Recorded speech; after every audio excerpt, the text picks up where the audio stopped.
In our first video, what we talked about was the number of hours of sunlight in a day. And that really was a story of like a cycle. And then, those cycles, they repeat, they build confidence in us, it gives us stability. And all that's a great thing, but something that we desire in addition to that stability is we desire growth. We like to see things grow fast. And at times that's okay. But most of the things that are really worthwhile, they grow slow and they grow at a nice even pace. There's a nice continuous growth to it. In the last video we've talked about kind of the difference between a snapshot and a movie when we look at the sunlight. Well, that's the way growth often is that there's a nice smooth growth to it. I've had a business for well over 25 years, and people look at my business now, they take a look at that snapshot and say, wow, how did you get there? Well, there was 25 years of continual change that occurred in order to arrive at where you're at. And that's how growth that is sustainable often works. And the growth often is messy. There's ups and downs, there's starts and stops, and that's kind of the way the real world is. But is there a place in the math world that there's like a perfect pattern to growth? One that is just smooth as silk. It just grows in a nice way. And it's almost like it's given to us from nature. Well, there is such a pattern to growth. And we're going to talk about that today. We have a story to tell. Well, today we have a fun little story about two farmers. We got Farmer Square, who bought this land that is 1 unit by 1 unit, and the total area of this farm is 1 unit. That's the Farmer Square. He bought it all at once, and he bought it quickly. Well, then we have this other farmer called Farmer Time. Farmer Time inherited his land over time. So here's the land that Farmer Time inherited over the last year. Now, Farmer Time inherited just a little bit of land each day. So this edge right here is the amount of land that Farmer Time inherited yesterday, or 1 day ago. Then at the other end, this strip right here, this is the land that he inherited 1 year ago. So think of the flat part of this as time, where this corner represents now, and then this corner over here represents 1 year ago. And the idea is that Farmer Time accumulated land last year in this slow process that looks like this curve. So let's say we want to know how much land Farmer Time inherited exactly 6 months ago, or a half a year ago. Well, first, we find the halfway along our time axis to identify 1/2 of a year. So that's this point. Then the height of this curve represents the land that Farmer Time inherited exactly 6 months ago. Now, notice I'm showing this to you where today is on your right and 1 year ago is on your left, because we usually think of time as going from left to right, but since we're going back in time, I'm showing it to you from your right to your left. Okay, now let's compare these two shapes. Notice the edge of Farmer Time matches up with the land that Farmer Square owns. So if we define this length as 1, then Farmer Square has 1 unit of land since his square is 1 by 1. And remember, Farmer Square bought this land all at once. And then if you compare the two, the strip of land Farmer Time just inherited matches exactly the height of Farmer Square's land. Then if we compare the width of the two, we notice that they have the same width. And since we define the height as 1 unit, then the width is also 1 unit, which matches our timeline for Farmer Time, where 1 year also represents 1 unit. But clearly, the land Farmer Time inherited last year is less than Farmer Square. And we can even visualize the land from Farmer Time inherited last year is a subset of Farmer Square. But to get a feel for how much less, we can compare the far left side.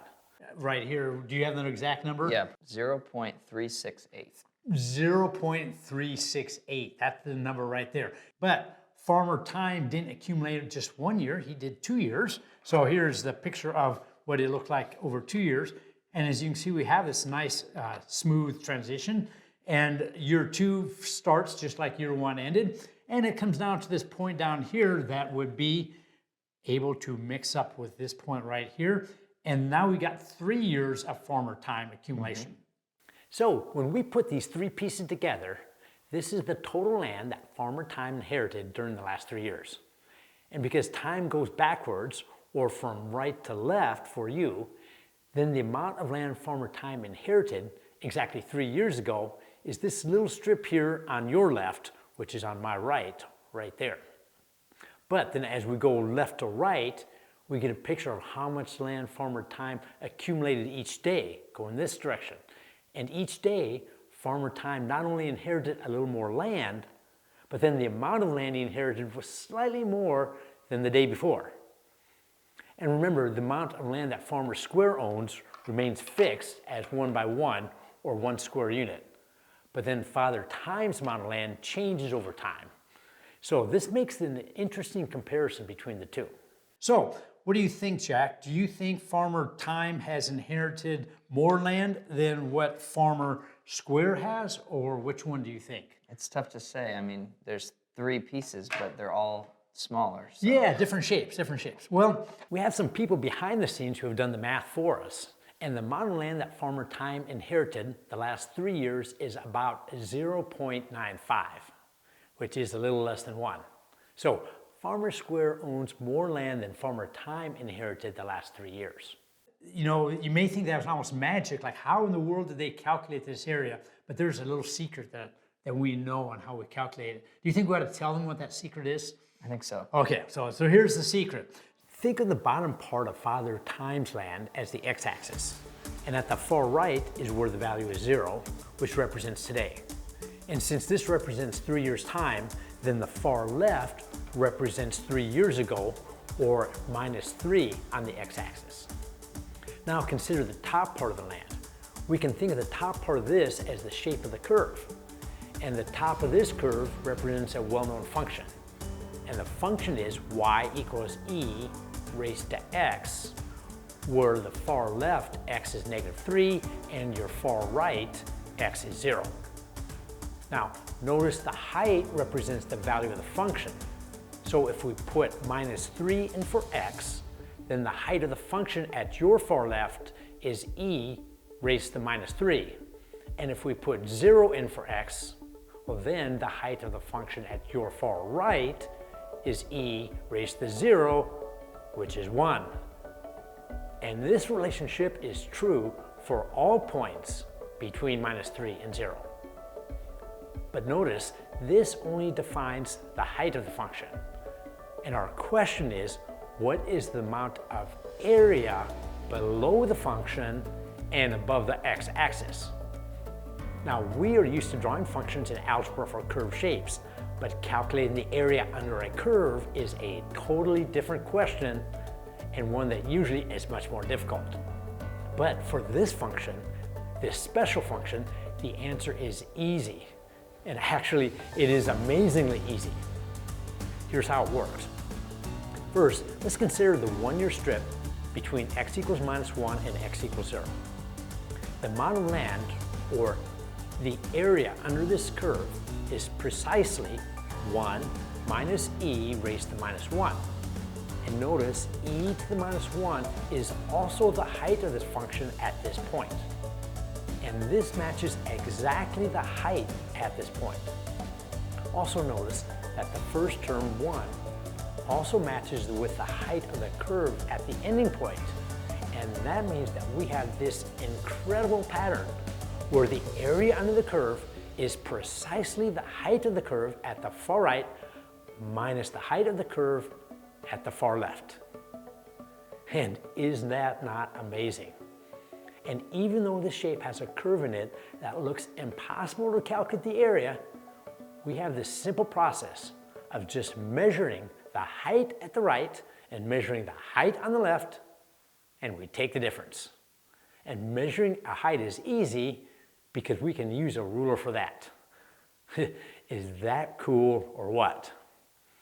Now, of course, the question is, will this pattern exist in this 1-year interval only, or will it repeat?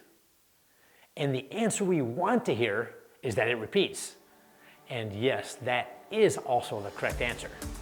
And that means that we can easily calculate the area for this 3-year interval as the value of the function on the far right, which is 1, minus the value of the function at the far left, which is e raised to -3. And if you prefer working with positive exponents, then you can think of e raised to minus 3 as the same thing as 1 divided by e raised to positive 3. You can think about it either way. But whichever way you think about it, the amount of land Farmer Time has inherited the last 3 years is about 0.95.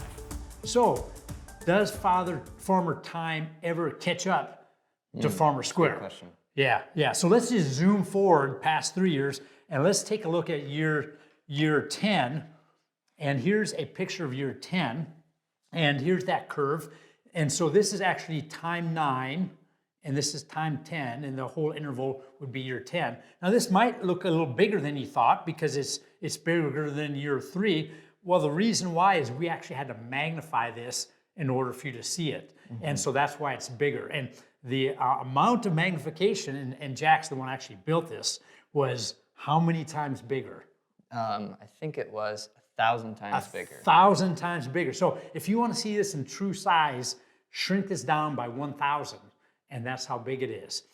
But if this was the amount of land that Farmer Time accumulated from this point on all the way over to time 0, that still does not quite equal 1. Right. Because of our magic formula that we have, that we know the total amount of land is 1 minus whatever this point is right here. And that point is 1 divided by e raised to the 10th power. Is that a big number or a small number? Small number. Small number, like really small, but it's bigger than 0. So 1 minus a small number bigger than 0 is less than 1. Wonder what happens if we go out another 10 years. Let's find out. Okay, here is the piece from time 19 to time 20. And again, this looks bigger than the other piece, so we magnify this. This time we magnify it by 100 million. So if you want to know what the real size of this is, unzoom this by 100 million times, and you got it. So could your 3D printer do 100 million times smaller? No, that would be pretty small. So we zoomed it up so we can see it, but the function, as you can see, it looks just like it did before. It's just going to be a lot smaller, but the same principle holds. And so whatever this point is, 100 million times smaller than that distance, that's still going to be something greater than 0. So we got one more piece to look at. And here we go. This is from time 29 to time 30. And so again, this is magnified.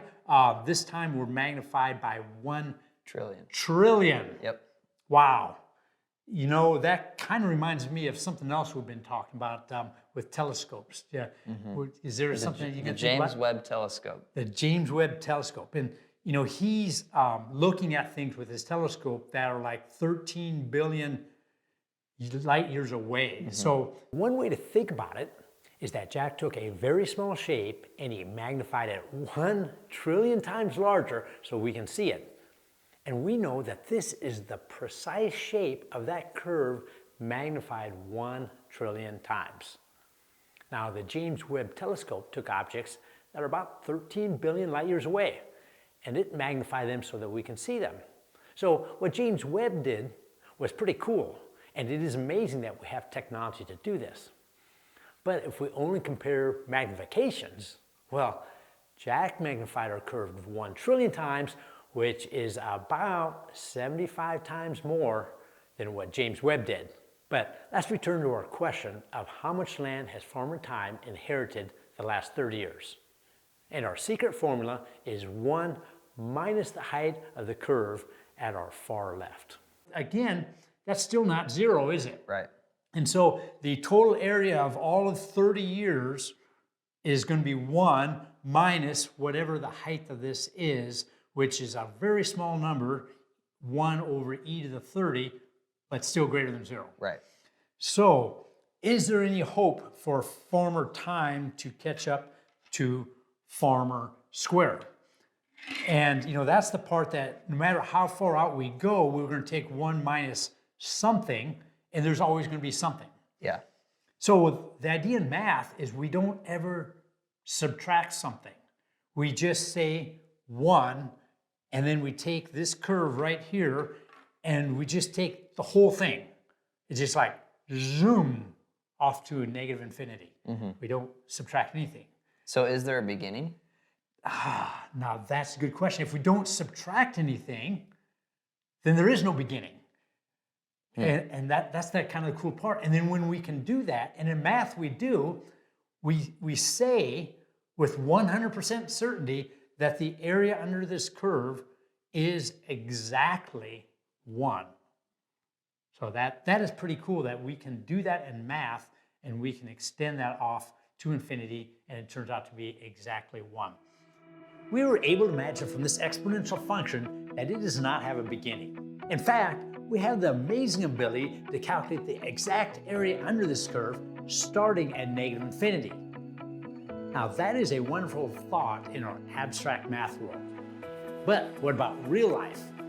Does life have a beginning? Now, of course, none of us were there in the beginning, but science is confident that our planet Earth does have a beginning. Have you ever thought about what was before our world began? It's a mind-stretching concept that creates a dilemma. So let's think about this dilemma on a walk with Brian.